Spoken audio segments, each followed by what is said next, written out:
Hi everyone, my name is Lauren Johnson. Today I'll be going over my PowerPoint presentation on African Americans who stutter.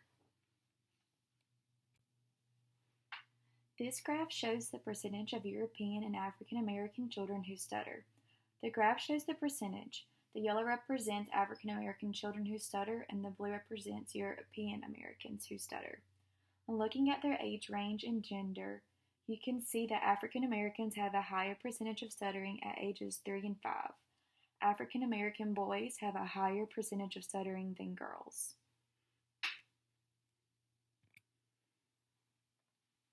So what is a fluency disorder? A fluency disorder can be defined as a disruption in the flow of speech and is characterized by abnormal rate, rhythm, and disfluencies. Rate is the speed at which a person speaks. It can also be calculated by the number of words spoken within minutes. Rhythm is the planning of spoken words, interchanging stressed and unstressed syllables. Disfluencies are any disruption in the flow of spoken language by the person speaking.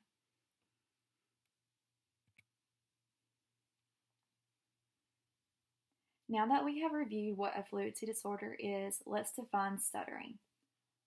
Stuttering is a common fluency disorder. It can be defined as an interruption in the flow of speaking and is characterized by specific types of disfluencies. We will talk about the disfluencies on the next slide.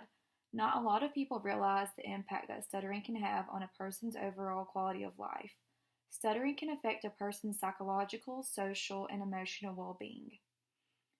Stuttering can have co-occurring disorders such as attention deficit disorder, which is ADHD, autism spectrum disorder, intellectual disabilities, speech sound disorders, and more.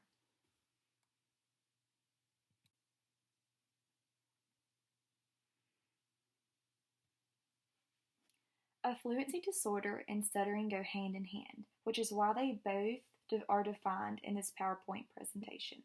So what do stuttering characteristics look like? If you look at this chart, you can see that there are normal disfluencies and stuttering characteristics.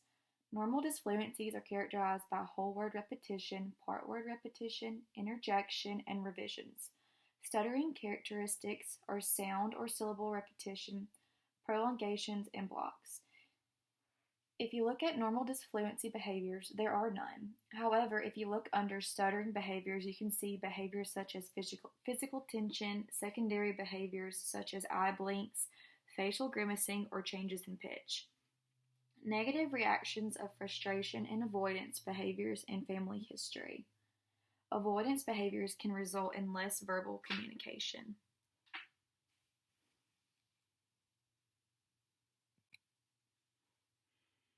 All individuals who stutter have different perspectives on stuttering.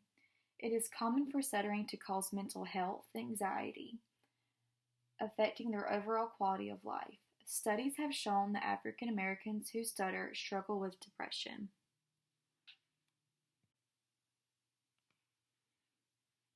Two treatment methods for people who stutter can include cognitive behavioral therapy and stuttering modification therapy. Cognitive behavioral therapy is a type of psychotherapy that can help identify and manage ways of thinking that make stuttering worse. Techniques such as exposing yourself to situations that cause anxiety. For example, going into a crowded public space or calling a restaurant to order food. Role play is a great way to prepare a client for social situations that they are not comfortable with. Stuttering modification assists people who stutter to cope with disfluencies by teaching techniques. These techniques can include strategies called cancellation, pull-out, and light contact. These treatment options can be used for all people who stutter with different cultural backgrounds and ethnicities. The stuttering severity instrument 4 can be used to determine the severity, frequency, and duration of the person who stutters. It can be given to readers and non-readers. The SSI can measure stuttering in both children and adults. The overall assessment of the speaker's experience of stuttering is an assessment that allows the SLP to better understand how the client feels about stuttering. It can also gain insight into the client's experiences with stuttering on a day-to-day basis.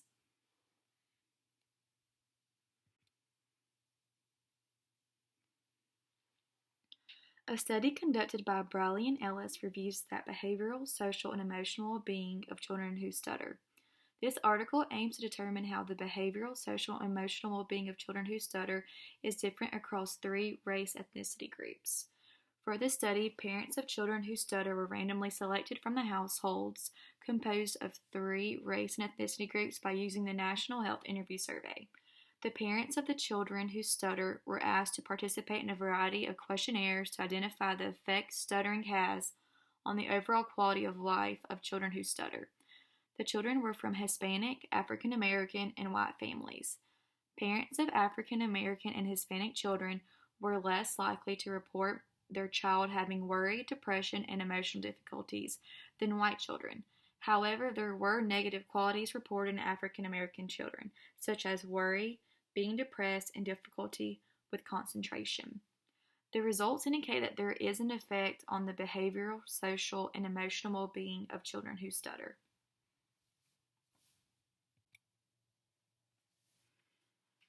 This study aims to address the cultural perception of stuttering and recommendations for the assessment and treatment of stuttering in African American. Ellis argues that many African Americans who stutter do not receive appropriate, culturally valid assessment and treatment services. The participants consisted of 166 African American children in middle school and high school. They were given questionnaires on their perception of stuttering. Results indicate that female African American students did not agree with the males about the causes, cures, and reactions to stuttering. Overall, the students had a positive outlook on stuttering. Additional data of the African American population who stutter needs to be extended for SLPs to provide the best treatment to African Americans who stutter.